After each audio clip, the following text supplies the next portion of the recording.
Energy week 2025 ऊर्जा के इस महाकुंभ में हमारे साथ खास बातचीत के लिए हैं पेट्रोलियम मंत्री हरदीप सिंह पुरी। सर, सबसे पहला सवाल तो इस तरह से ही देखते हैं कि जिस तरह प्रधानमंत्री ने कहा कि 21वीं सदी भारत की होगी।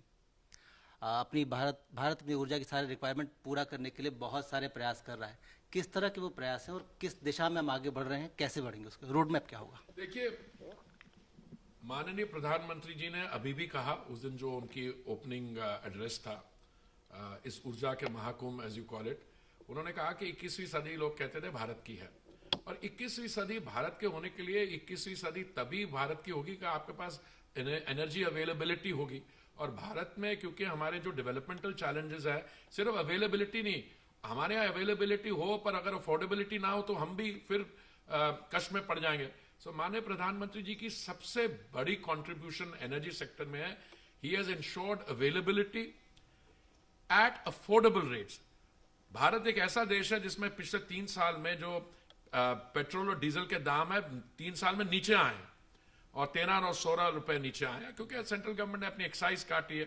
अभी आप के आने से पहले एक हमारे और आपके वरिष्ठ पत्रकार साथी थे, उन्होंने कहा कि कुछ इसका रिलेटेड सवाल पूछा कि वो गैस जीएसटी। मैंने कहा भाई, स्टेट्स तो हमेशा चाहेंगे रेवेन्यू होगा, पर हमारे बीजेपी स्टेट्स ने अपना वैट कम किया। That is the great contribution.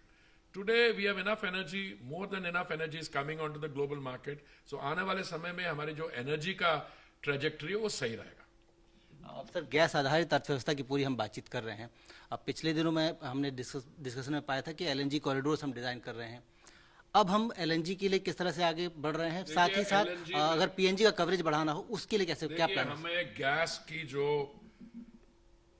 Contribution है हमारी एनर्जी मिक्स में, उसको 6% से 15% ले जाना है। उसके लिए आपको कम से कम, मेरा जो एस्टिमेट है, रफ एस्टिमेट, $70 बिलियन की इन्वेस्टमेंट चाहिए।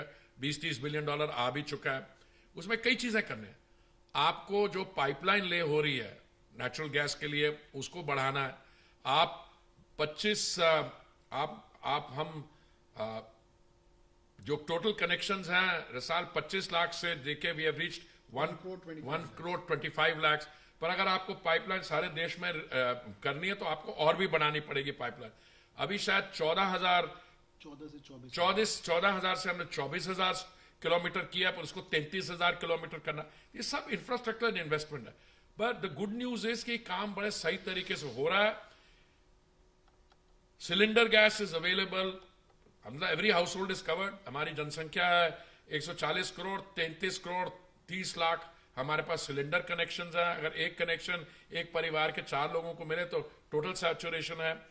पाइप गैस जो है उसकी बिडिंग सब जगह हो गई है, पर हम अब सिर्फ मेनलैंड में नहीं, हमारी आइलैंड टेरिटरीज में भी उसमें बिडिंग ले जा रहे हैं। सो ये बहुत अच्छी स्टोरेज है। और आज जैसे एनर्जी मिनिस्टीरियल हुई हमारी कुकिंग गैस की, भारत एक ऐसा देश है डेवलपिंग कंट्रीज में where clean cooking gas is available, medium is available at very reasonable prices, Ujjwala के तहत भी और जनरली भी।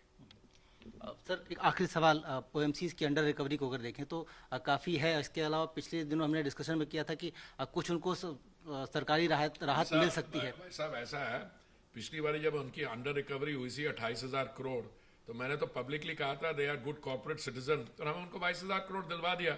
अभी भी जो अंडर रिकवरी होगी periodically we will find the money to give it to them. Yashobhoomi में है, ये तीसरा संस्करण है।